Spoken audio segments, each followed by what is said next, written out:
ಕುಗ್ಬೇಡಿ. English ಪಡಬಡ ಮಾತಾಡ್ತಾನ, ಪರವಾಗಿಲ್ಲ, ಅವಂದು ಅದು ಲೈಫ್, ನಂದು ಇದು ಲೈಫ್. ಒಬ್ಬ ಬಹಳ ಸೈನ್ಸ್ ಅಂಡ್ ಟೆಕ್ನಾಲಜಿ ಸಿಕ್ಕಾಪಟ್ಟೆ ಜಾಣದನ, ಪರವಾಗಿಲ್ಲ, ಅವನ ನಾನ. You can't become somebody else. Let me learn. ನನ್ನಲ್ಲಿ ಈ ವೀಕ್ನೆಸ್ ಅದಾವ, ನಾನು ಅದರಿಂದ ಹೊರ ಬರ್ತೀನಿ. ಸೈನ್ಸ್ ಅಂಡ್ ಟೆಕ್ನಾಲಜಿ ನಾನು ಕಲಿಬೇಕಾಗಿದೆ, ನಾನು ಕಲಿತೀನಿ. ಸ್ಟಾಟಿಸ್ಟಿಕ್ಸ್ ನಾನು ಇಂಪ್ರೂವ್ ಆಗಬೇಕು, ನಾನು ಇಂಪ್ರೂವ್ ಆಗ್ತೀನಿ. ಕಮ್ಯುನಿಕೇಶನ್, ಕಾಂಪ್ರಹೆನ್ಷನ್, ಟ್ರಾನ್ಸ್ಲೇಷನ್ ನಾನು ಇಂಪ್ರೂವ್ ಆಗಬೇಕು, ನಾನು ಆಗ್ತೀನಿ. That doesn't mean that I am inferior to him. He is unique. ಅವ್ರ ಅಪ್ಪನ ಮಗ ಅವ ಆಗದೆ ಹೋಗಿದ್ರ ನನ್ನ ಹಂಗ ಇರ್ತಿದ್ದವ ಅಲ್ವೇ?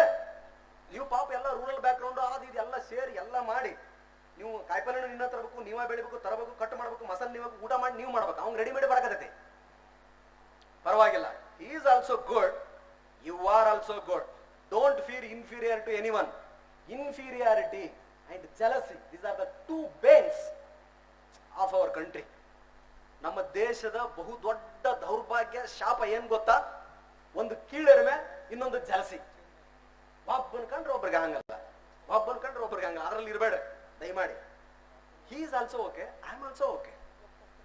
ಹಿ is also having strength, I am also having strength. Focus on your goal. ನಿಮ್ದೇನ್ ಗೋಲ್ ಐತೆ ಅದ್ರ ಮೇಲೆ ಫೋಕಸ್ ಮಾಡ್ರಿ. ಇವೆಲ್ಲ ವಿಡಿಯೋಸ್, ಇನ್ನೊಂದು ಯಾವ್ದಾದ್ರು ವಿಡಿಯೋ ನೋಡ್ತೀರಾ? ಒಂದ್ ನಿಮಿಷ. Making of motivation video, NPA. ಆ NPA ಮೋಟಿವೇಶನ್ ವಿಡಿಯೋ ಹಾಕ, ಡಬಲ್ ಕ್ಲಿಕ್. ಇಂಟರ್ನೆಟ್ ಇದ್ರೆ ಆಟೋಮೆಟಿಕಲಿ ಕನೆಕ್ಟ್ ಆಯ್ತದೆ. 99% of the achievements on this earth are done by 90% inspirations. 10% hard work and effort. ನಮಗೆ ಮಾಡ್ಬೇಕನ್ನ ಫಸ್ಟ್ ಜೀಲ್ ಇರ್ಬೇಕು, ಆ ಶಕ್ತಿ ಇರ್ಬೇಕು. ಜಗತ್ತಿಗೆಲ್ಲದಾಗಿರ್ಲಿ, ಪದವಿ ಪಡೆಯೋದಾಗಿರ್ಲಿ, ಅಧಿಕಾರಕ್ಕೇರೋದಾಗಿರ್ಲಿ, ಒಂದು ಸಾಧನೆಯನ್ನು ಮಾಡೋದಾಗಿರ್ಲಿ. Are you motivated? ರವಿಚಂದ್ರನ್ ಅವರು 1 ಗಂಟೆ ಮಾತ್ರ ನಿಮ್ಮನ್ನು ಮೋಟಿವೇಟ್ ಮಾಡಬಲ್ಲ. ಅದಾದ್ಮೇಲೆ ಇಲ್ಲಿ ಕೇಳಿ ಇಲ್ಲಿ ಬಿಟ್ಬಿಟ್ರೆ ಮುಗಿದೋಗುತ್ತೆ.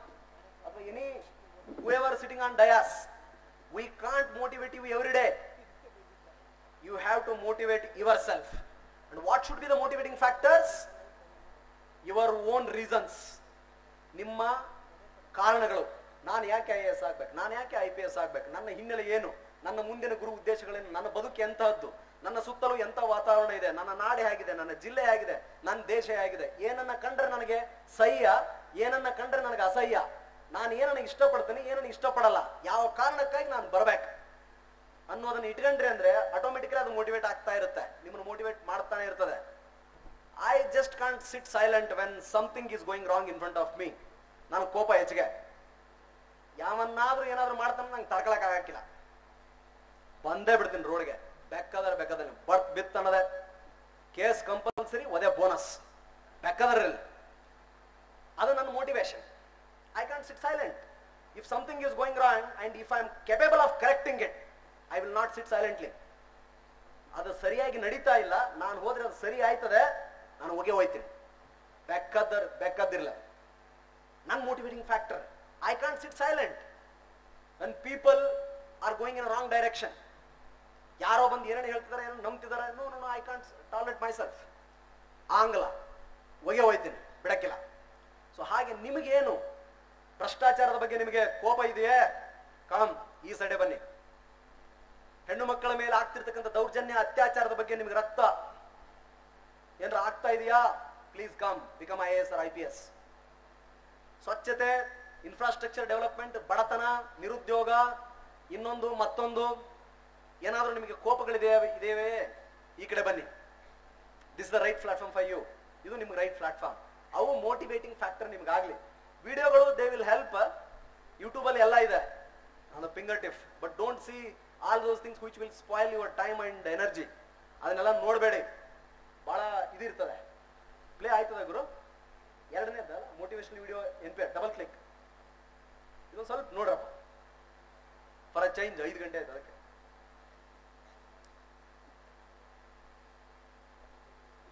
IPS ನ್ಯಾಷನಲ್ ಪೊಲೀಸ್ ಅಕಾಡೆಮಿ ಬಗ್ಗೆ ಇದೆ. ಫಾರ್ ಕೋಚಿಂಗ್ ನೆಕ್ಸ್ಟ್ ತೊಳಪ್ಪ. Need for coaching 6 to 8 months, not more than that. If you are taking more than 8 months, still you have not learned ಅಂತ ಅರ್ಥ, ನೀವಿನ್ನೂ ಕಲ್ತಿಲ್ಲ ಅಂತಾನೆ ಅರ್ಥ. ಹಾಗಾಗ್ಲಿಕ್ಕೆ ಅವಕಾಶ ಕೊಡಬೇಡಿ. ಅವು ಸ್ಕೂಲ್ಸ್ ಅಲ್ಲ. ಹಾಗಾಗಿ ಸಕ್ಸಸ್ ಕೂಡ ಇನ್ಸ್ಟಿಟ್ಯೂಟ್ ಡಿಪೆಂಡೆಂಟ್ ಆಗಿರಲ್ಲ, ಬೆಕ್ಕದವ್ರು ನೋಡಿ. ಸೊ ಹಾಗೆ don't depend on coaching institution, but the best institution ಯಾವಿರುತ್ತೆ ಹೋಗಿ ನೋಡಿ ಕಲೆಕ್ಟ್ ಮಾಡ್ಕೊಂಡು ವಾಪಸ್ ಬಂದ್ಬಿಡಿ. UPSC ಅಂತಂದ್ರೆ ಕೇವಲ IAS IPS Indian foreign service ಅಷ್ಟೇ ಅಲ್ಲ, ಇಟ್ ಕಂಡಕ್ಟ್ಸ್ ಫಾರ್ 12 ಡಿಫರೆಂಟ್ ಸರ್ವಿಸ್ಗೆ ಎಕ್ಸಾಮಿನೇಷನ್ ಮಾಡ್ತದೆ. ಬರೀ IAS IPS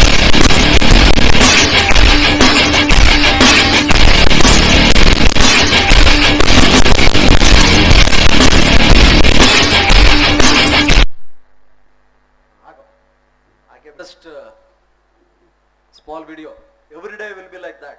ನ್ಯಾಷನಲ್ ಪೊಲೀಸ್ ಅಕಾಡೆಮಿನಲ್ಲಿ ಬಹಳ ಚೆನ್ನಾಗಿ ತಯಾರು ಮಾಡ್ತಾರೆ.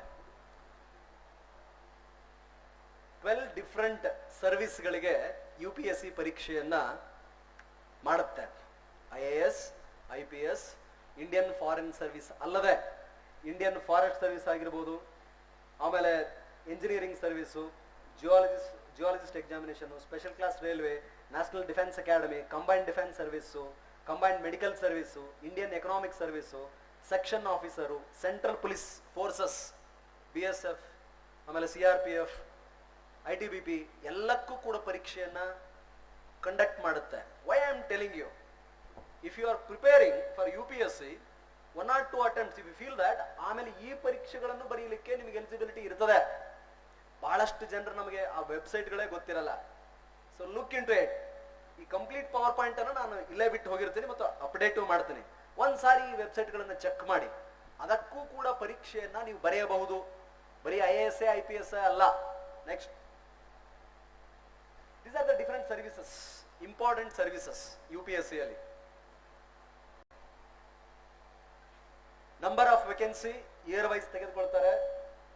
IAS ಇಂಡಿಯನ್ ಫಾರಿನ್ ಸರ್ವಿಸ್ ಮತ್ತು ಪೊಲೀಸ್ ಸರ್ವಿಸ್ ಜೊತೆಗೆ 24 ಇತರೆ ಸೇವೆಗಳಿಗೆ ಒಂದು ಪರೀಕ್ಷೆ ನಡೆಯುತ್ತೆ. ಅದರಲ್ಲಿ ನಾಳೆ ನೀವು ಪರೀಕ್ಷೆ ಬರೀತೀರಾ, IAS IPS ಆದ್ಮೇಲೆ ಆಮೇಲೆ ಮುಗಿತು ಅಂತಲ್ಲ. You might become group A 16 services ಇದೆ, ಗ್ರೂಪ್ B 5 ಸರ್ವಿಸಸ್ ಇರ್ತದೆ.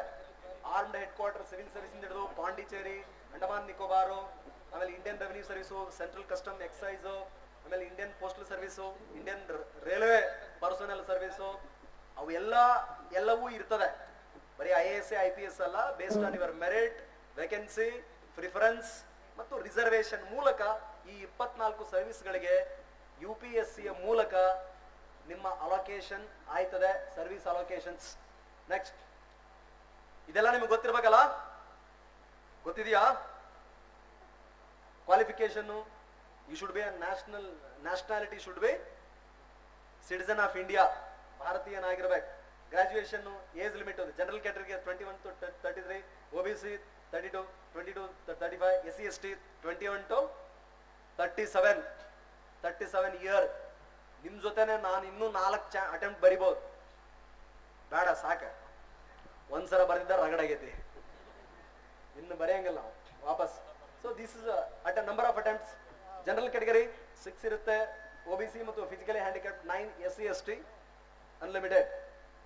So if a candidate applies for prelims and if it doesn't appear for the examination, it will not be counted.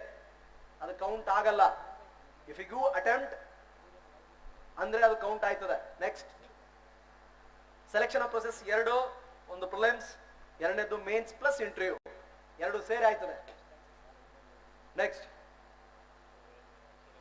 ಈ source ಕೊಟ್ಟಿದ್ದೀನ, sources of current affairs. Current ಅಫೇರ್ಸ್ಗೆ ನಾವು ಹೇಗಪ್ಪ ತಯಾರಾಗೋದು?